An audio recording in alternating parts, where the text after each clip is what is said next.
अर्जुन आया था भगवान श्री कृष्ण के एरिया में और भगवान श्री कृष्ण के एरिया में होली चल रहा था। तो अर्जुन होली खेल रहे थे, बगल में सुभद्रा भी होली खेल रही थी। यहाँ पर रंग मारते हैं, सुभद्रा को देखते हैं और रंग मारते हैं, सुभद्रा देखते हैं। कोई आगे नहीं है फिर भी रंग मार रहे हैं, सुभद्रा भी आगे रंग मार रही है, कोई नहीं है। तो श्री कृष्ण देख रहे हैं कोई चक्कर चल रहा है। और तभी रंग में भंग डालने के लिए एक ब्राह्मण आता है, बहुत ज़्यादा गुस्से में आकर बोलता है, कैसी मैनेजमेंट है ये, यहाँ पर कैसी एरिया है ये, कैसे राजा हो तुम। मेरे 4 बच्चे जैसे जन्म लेते हैं मर जाते हैं, और एक कन्हैया और ये जो कृष्ण है मेरे 4 बच्चों को बचा नहीं पा रहा है। क्या भगवान हो सकता है ये।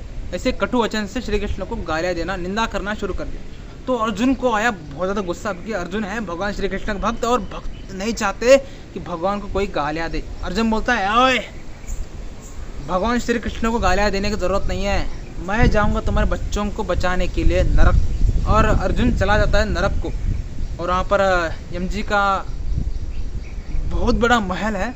और यम जी का मतलब यमदेव का जो महल है उसका एक खास खासियत है कि यम जी के महल को कोई भी तोड़ नहीं सकता। तो अर्जुन आता है, अलग अलग अस्त्र चलाता है, महल कुछ भी नहीं हो रहा। तो अर्जुन लास्टली बहुत ज़्यादा गुस्सा होकर ब्रह्मास्त्र का आह्वान करता है। ये जब गिरता है ना, महल नहीं, एरिया नहीं, पूरे ब्रह्मांड उड़ जाते हैं। तो ये महल क्या चीज़ है। तो ब्रह्मास्त्र चलाने वाले थे और तभी अर्जुन के पिताजी आते हैं, इंद्रदेव। अर्जुन से बोलते हैं, ओए किससे पंगा ले रहा है, मृत्यु से। देखो जी, मृत्यु हमारे हाथ में नहीं है, वो तो श्री कृष्ण के हाथ में है। अगर श्री कृष्ण चाहते हैं तो किसी को बचा सकते हैं, श्री कृष्ण चाहते हैं तो किसी को मार सकते हैं। मृत्यु हमारे हाथ में नहीं है, इसलिए ब्रह्मास्त्र को आह्वान करना बंद कर दीजिए, वरना आपका नुकसान है। तो पिताजी बोल रहे हैं, और यम जी का जो महल था वो भी टूट नहीं रहा। तो अर्जुन निराश होकर वापस आता है। तो ब्राह्मण बोलता है, नहीं हुआ ना, पता था, सब लोग घमंड दिखाते हैं, सब लोग बोलते हैं हो जाएगा, नहीं हो सकता, तुम्हारे अंदर ताकत ही नहीं है। ऐसे बहुत ज़्यादा कटु वचन से अर्जुन को भी निंदा करना शुरू कर दिया। तो अर्जुन बोलता है, इतना ज़्यादा अपमान मैं सहन नहीं कर सकता। ओए लकड़ी लाओ रे। तो लकड़ी लाता है, आग लगाता है, मैं आग में कूद जाऊंगा, मर जाऊंगा, मैं इतने अपमान में सहन नहीं कर सकता। और तभी श्री कृष्ण आते हैं, ओए अबे भी तुम्हारे पिताजी ने क्या कहा था, मृत्यु किसी के हाथ में नहीं है, वो सिर्फ मेरे कंट्रोल में। चलो अर्जुन, हम बचाते हैं 4 बच्चों को। और श्री कृष्ण जाते हैं और यमधर्म के सामने जाकर बोलते हैं, और 4 बच्चों को छोड़ रहे।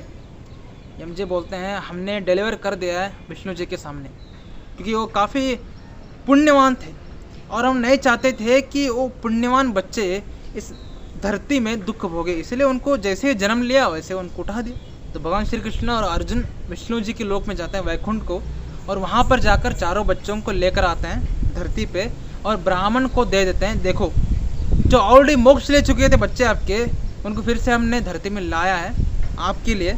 अब इनको सही है या कुछ भी कीजिए, और आपकी मर्जी है। तो लर्निंग क्या थी स्टोरी में, लर्निंग ये है कि 2 लर्निंग्स हैं। पहला तो हमारा मृत्यु पर कंट्रोल नहीं है, हम मृत्यु से चैलेंज नहीं कर सकते। दूसरा यह है कि भगवान श्री कृष्ण चाहे तो कुछ भी कर सकते हैं। वो जो मोक्ष ले चुके हैं उनको भी ला सकते हैं, और जो मोक्ष लेना चाहते हैं उनको मोक्ष दे भी सकते हैं। तो भगवान श्री कृष्ण के शरण में जाने से हमें अलग अलग चमत्कार देखने के लिए मिलता है। और सिर्फ एक कहानी बची है, मे बी 2। तो चलते हैं यार, अगले घंटे में नेक्स्ट कहानी लेकर। धन्यवाद।